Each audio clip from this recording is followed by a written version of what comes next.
যে রাজনৈতিক শূন্যতা হলেই আমলারা নিয়ন্ত্রক হয়ে ওঠে, যেটি সাইফুল ইসলাম চৌধুরী বলছিলেন। আপনি কি একমত কিনা তার এই মন্তব্যের সাথে?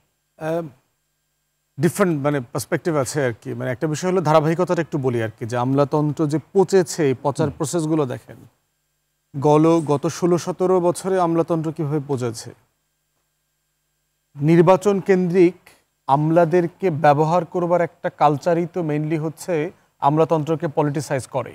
জি। এবং 111-এর গভর্নমেন্টের সময় আমরা দেখলাম যে একটা আওয়ামী লীগকে ক্ষমতায় আনবার জন্য দিল্লির প্রেসক্রিপশনে কিভাবে সিভিল এবং মিলিটারি ব্যুরোক্রেসিকে দিল্লি ইঞ্জিনিয়ারিং করেছে বাংলাদেশে, এবং সেটার পক্ষে বাংলাদেশের গুরুত্বপূর্ণ গণমাধ্যম ব্যক্তিত্বরা কীভাবে মতামত তৈরি করেছে, সম্মতি তৈরি করেছে। এবং দেখেন এই কোটারিটা কিভাবে কন্টিনিউ করেছে।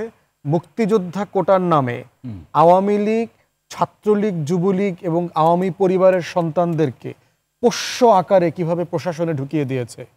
এবং এটার অবভিয়াস রেজাল্ট হচ্ছে গত 16 বছরের রাতের নির্বাচন, ডামি নির্বাচন, 110% নির্বাচন। এবং দেখেন, আমি ইলেকশন কমিশনের খুব বিশ্বস্ত সূত্রে জানি যে 2018-র নির্বাচনে আওয়ামী লীগ 299টা সিট পাইছে। 299টা সিট পাইছে, দায়িত্ব নিয়ে বলছি। 2018 নির্বাচনে 299 সিট পাওয়ার পরে হাসিনাকে যখন খবর পাঠাইছে প্রধান নির্বাচন কমিশনার যে এইটা ঘোষণা করব কিনা, আর একটা সিট পায় নাই, কারণ ওখানে একটু দুর্যোগ, একটু মারামারি হয়েছে। আওয়ামী লীগের 2 গ্রুপে ওইটা সাসপেন্ডেড ছিল। তাহলে এখন এটা তো কথা ছিল না। শেখ হাসিনা বলে দিছে আমারে আওয়ামী লীগের 170-80টা দিয়ে বাকিটা ভাগ বাটারা করে বিএনপির এরে ওরে দিয়ে দিও 218-তে। কিন্তু সে ঠিক করে দেয় নাই যে কোন 100 বিএনপির দিবে অথবা বাকিদেরকে দেবে, ঐক্যফ্রন্টকে দিবে।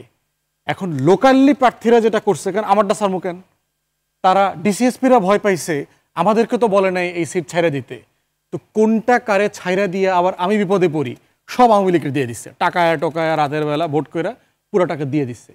299 সিট পাইছে আওয়ামী লীগ। এরপরে যখন সমালোচনা হয়েছে, আনোয়ার হোসেন মঞ্জু ফোন দিছে, আমারটা কই, সে তো মহাজোটের মধ্যে আছে, হ্যাটটা কই। তো সে ফোন দিচ্ছে, এখন বেজ্জুতির ব্যাপার। তখন দয়া কইরা বিএনপিরে 5 খান দিয়ে দিচ্ছে, আনোয়ার হোসেন মঞ্জুরে 1 খান দিচ্ছে, তারা 293টা রাখছে। আর আমার লার্নার ফ্রেন্ড আছেন, ওনাদের অংশরূপ ওনারা পাইছে আর কি।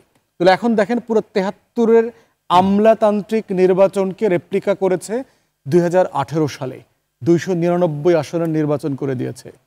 এবং সেই আমলাতন্ত্র হেন কোনো অপরাধ নাই গত 16, 17, 18 বছরে করে নাই, যার ভোগ এবং তার মাসুল অন্তর্বর্তীকালীন সরকারকে এখন দিতে হচ্ছে। এবং দেখেন ওই যে আহমদ সাফার বিখ্যাত উক্তি, ওরা নিজেরাই একটা দল, ওরা অন্যদেরকে জেলে পাঠায়। দেখবেন আমাদেরকে চোর বানায়, রাজনীতিবিদদেরকে চোর বানায় না, কিন্তু কোনো আমলা কি জেলে গেছে কোনোদিন?